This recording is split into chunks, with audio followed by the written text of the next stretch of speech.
गांव के बाहर एक पुरानी उजाड़ हवेली खंडहर हो चुकी थी। इसे काली हवेली के नाम से जाना जाता था। किंवदंतियों के अनुसार बहुत साल पहले हवेली के मालिक, एक क्रूर जमींदार की एक रहस्यमयी परिस्थिति में हत्या कर दी गई थी। तब से उसकी आत्मा वहां भटकती थी।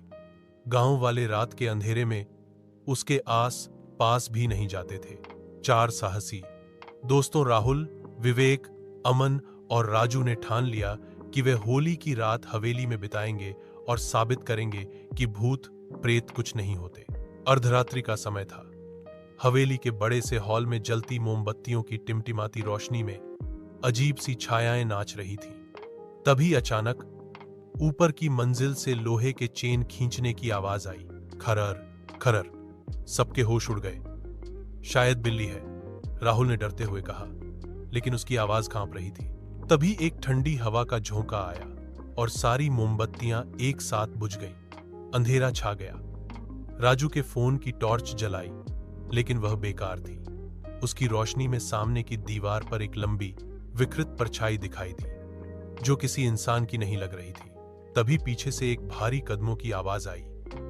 विवेक ने पलटकर देखा तो वह चीख पड़ा। एक लंबा, अंधेरे से घिरा आदमी, जिसके हाथ में एक लोहे का डंडा था, खड़ा था।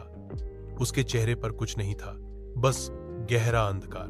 वह आकृति धीरे धीरे उनकी ओर बढ़ने लगी। लड़के डर से स्तब्ध थे, हिल भी नहीं पा रहे थे। तभी हॉल का पुराना पेंडुलम घड़ी अपने आप बज उठा, ठीक 13 बार। उस आवाज के साथ ही वह आकृति और तेजी से उनकी ओर बढ़ी। लड़के जान बचाकर भागे। पीछे से एक दहाड़ सुनाई दी। साहस, यहां आने का साहस? अब भागो मत। वे सीढ़ियों से लुढ़कते पड़ते नीचे आए और हवेली से बाहर भागे, बिना पीछे मुड़कर देखे।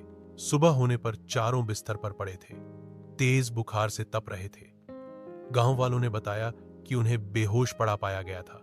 उस दिन के बाद से कोई भी उस हवेली के पास नहीं गया, और कहा जाता है कि होली की रात उस हवेली की खिड़कियों से अब भी एक लंबी अंधेरी परछाई दिखाई देती है, जो बाहर झांकती है, इंतजार करती है अगले साहसी लोगों का।